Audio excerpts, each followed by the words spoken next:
રાજ્યમાં ચોમાસા પહેલા પ્રી મોન્સૂન એક્ટિવિટીની શરૂઆત થશે, જેમાં રાજ્યમાં માવઠાના વરસાદ જે હોય તે ચોમાસા પહેલા પ્રી મોન્સૂન એક્ટિવિટી થશે.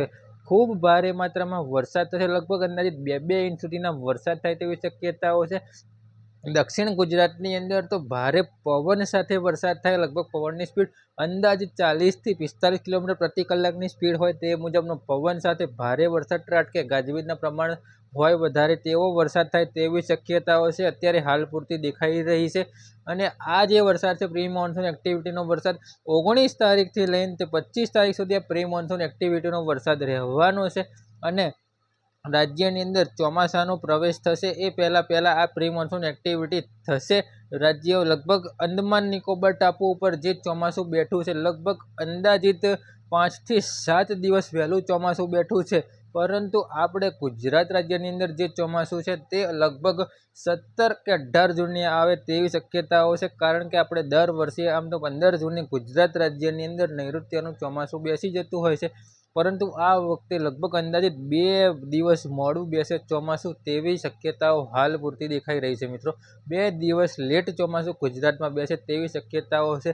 ચોમાસું છે તે ખૂબ ઝડપથી આગળ વધી રહ્યું છે. અત્યારે હાલ ચોમાસાનું ટ્રેકની વાત કરી લઉં, એક્ઝેક્ટ ટ્રેક અત્યારે હાલ બંગાળની ખાડીમાંથી નીકળીને તે અત્યારે હાલ અંદમાન નિકોબાર ટાપુ અને ત્યાંથી આગળ છેક તમિલનાડુ આગળ થઈને શ્રીલંકાનો યુટર્ન મારીને કેરલમ આગળ અને છેક મહારાષ્ટ્ર લગભગ 12 થી લઈને 13 કલાક કે વધીને 18 કલાકની આસપાસ આ જે એક સિસ્ટમ છે તે લગભગ મહારાષ્ટ્ર નજીક આવી જશે. અને લગભગ અંદાજિત કાલથી જ રાજ્યની અંદર વાદળછાયું વાતાવરણ છે તે શરૂ થઈ જશે. આમ તો જોવા જઈએ તો આજથી જ રાજ્યની અંદર આછા ઘાટા સફેદ કલરના વાદળ, જેમાં ભેજનું પ્રમાણ, ઉકળાટનું પ્રમાણ વધારે જોવા મળી રહ્યું છે. અને ગરમ પવનો અત્યારે ગરમ પવનો ફૂંકાઈ રહ્યા છે. પવનની સ્પીડ પણ ખૂબ વધારે જોવા મળી રહી છે.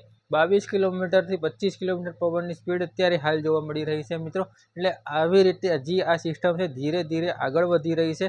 અને આ ચોમાસા પહેલાં જે પ્રી મોન્સૂન એક્ટિવિટી કહી શકાય તે પ્રી મોન્સૂન એક્ટિવિટી સમગ્ર રાજ્યની અંદર થવાની છે. જે માહિતી મેં તમને આપવાનો પ્રયત્ન કર્યો. ચોમાસું પણ હવે ધીરે ધીરે આગળ વધી રહ્યું છે. આપણે નેક્સ્ટ વિડીયોની અંદર વિન્ડી એપ્લિકેશનના માધ્યમથી બતાવીશું કે ચોમાસું હવે કઈ બાજુ કઈ રીતે આગળ વધી રહ્યું છે.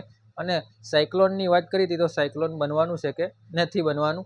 અત્યારે હાલ મિત્રો આ વિડીયોની અંદર હાલ પૂરતું તો આટલું જ. મિત્રો, જે મિત્રો ચેનલ પર નવા આવ્યા હોય, ચેનલને સબસ્ક્રાઈબ ના કરી હોય, ચેનલને સબસ્ક્રાઈબ કરી દેવી, વિડીયોને લાઇક કરી દેવી અને વિડીયોને તમામ ગ્રુપમાં શેર કરી દેવો, જેથી કરીને આવી વિશેષ માહિતી હવામાનને લગતી તમામ લોકોને મળી શકે. મિત્રો, તો વિડીયોને કરીએ છીએ અહીંયા જ એન્ડ.